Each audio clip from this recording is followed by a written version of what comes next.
All right, hey, what's going on, guys? I wanted to just encourage you guys with this video. There are going to be some people in your life that no matter what you do, no matter what you say, and no matter how much effort you put in, they are going to refuse to believe the truth. And if you believe that you have some answers, and I'm not saying it in an ignorant way for you, if you know that the gospel is the truth, if you know that God and biblical law is true, if you know that you have righteousness on your side, no matter what you do, some people are going to refuse to believe it because they're ignorant, or you have to give them patience and some time for them to come around, because a lot of people, it's a process. And for a lot of these people to wake up, a lot of people to come to the realization of truth, it's going to take a little time. And the last couple of days, and just as I'm reflecting on the last couple of months and what's to come, and I've been talking about how there's going to be a lot of exposure and there's going to be a lot of news and just shocking things that will come at you over the course of the next couple of months and even through the rest of this year. There's going to be a lot of people that will they'll be new to the information and they'll be shocked by it, but they will also refuse to believe it because of their choice. And God, as I was with him just in prayer, the words that were ringing in my ear were, "My people are destroyed for a lack of knowledge."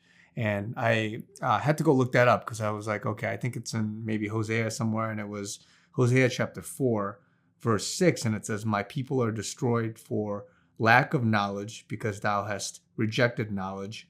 I will also reject thee, that thou shalt be no priest to me, seeing thou hast forgotten the law of thy God. I will also forget thy children."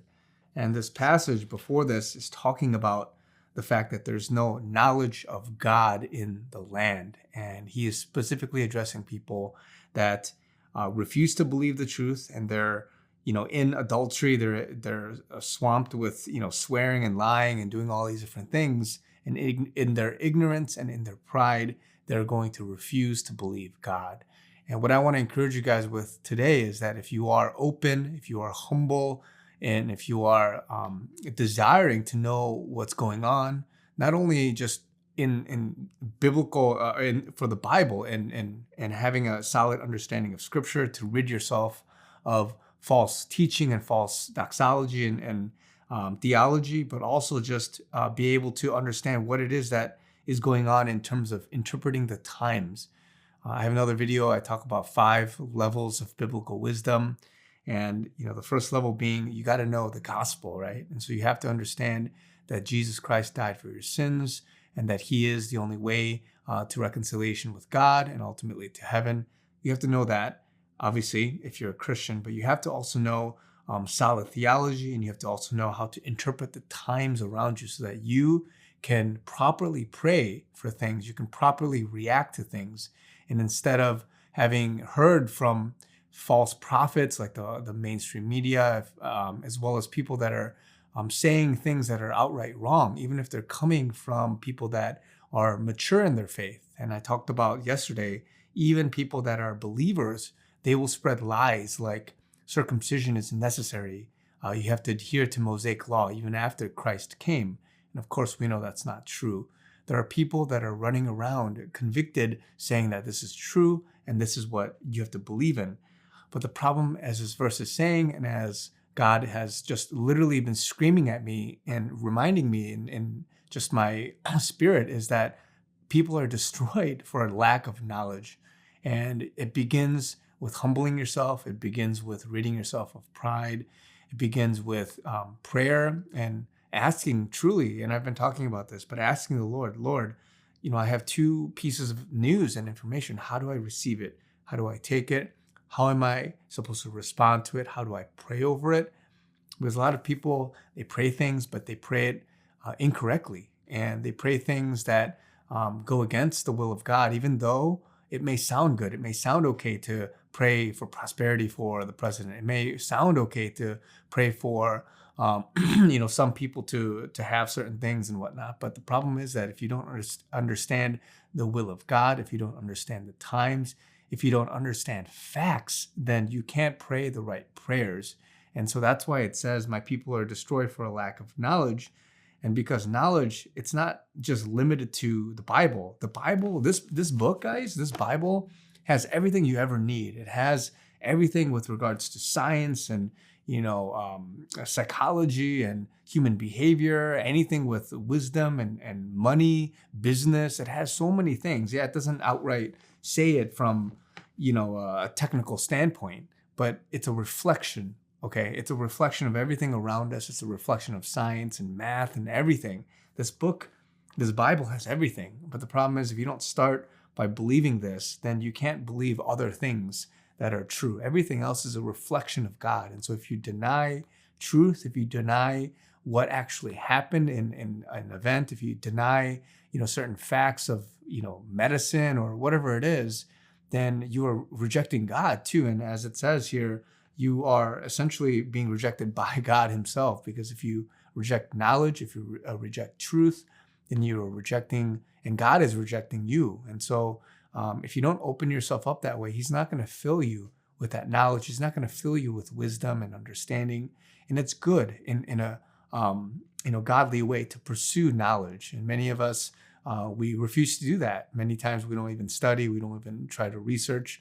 We don't take some time to dig up and investigate things. And so many times we're influenced by shortcuts. We're like, oh, okay, my friend said this, the news said it's conspiracy, so I guess I'll just believe it. You don't take the time to dig up things. You don't take the time to really find out for yourself. Instead, you want the shortcut. You want the one-liner, the little news snippet from somebody close to you that you trust. And yes, even though they're good people or that you can trust them, they can also be lying to you. Because imagine, as I said yesterday, imagine if everybody that was a good believer in the time of Jesus, they still went around even up to their grave saying that circumcision was necessary, that to all of the churches in Judea and Asia and everywhere that these people went, they weren't corrected and they didn't understand the true gospel, and they instead went around and told everybody,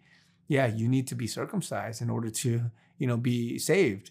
Imagine how terrible that was in spreading misinformation throughout those times. So same goes now, where if people have a hardened heart and they have a pride in something, they're not willing to investigate and research and humble themselves before the Lord, they won't be able to come to realize the truth, because God won't give them that truth. And so I want to encourage some people, because some people that are watching are like that, but some people are discouraged because you're trying to convince your parents, you're trying to convince your friends, you're trying to convince your church members or whoever it is, and it's not getting anywhere. And so I want to encourage some of you guys, because some people, they will just refuse to believe it, and God has already rejected them, as this passage says, because they've rejected the truth.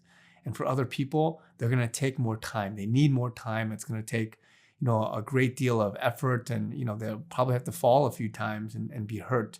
But eventually they may wake up, they may come to know the truth, and it just takes time. Only God knows, but you don't have to rush it. You don't have to force it. You don't have to try to, strangle their necks to try to wake up. You just have to let them be, pray for them, and intercede on behalf of them. So just be encouraged, guys, because there's a time now, like I've said, a big cloud is over our country, the world. A lot of people are confused. There's a great, division among people that are fighting for different things that they believe to be truth, but it may not necessarily be true, because if you have two opposing things and two great people taking stances, one of them has to be true, because if it's two opposing things, then, and it's black and white, then you have to know which one's white. You have to know which one's black in a sense. And so I just want to encourage you guys with this, because many of us need to be fighting, be in prayer, stand up, and just wait, because God's working. And a lot of times you just have to allow the things in the natural to play out. So you have to do more research. You have to allow more studies to come out. You have to allow people to confess different things, right? And so just wait, be encouraged, and God bless you guys. So I'll talk to you guys very soon. And I just also want to thank a lot of people that have been stepping up to really showcase in the comments and emails. A lot of people are very thankful that people are speaking out, that I've said some things on video, and even my other brother, he wants to thank you too, Dakota, who I gave a shout out to the other day. And so just wanted to I'll let you guys know of that. And so a lot of people are very thankful for a community even like this, as well as in many different channels. And so keep speaking up. Go on Telegram. Go on these other channels. Go on, chat groups. Comment if you can, and just continue stirring a good discussion among all of us, because people need to wake up. They need to understand and see um, the people that are fighting for truth and fighting for the gospel even. So you got to do the fundamentals. You have to have the fundamentals, and you have to stand for these things. But it begins with your heart, and you have to humble yourself, be open, and then you have to research. You have to dig. It takes some effort. So God bless you guys, and I'll talk to you guys very soon.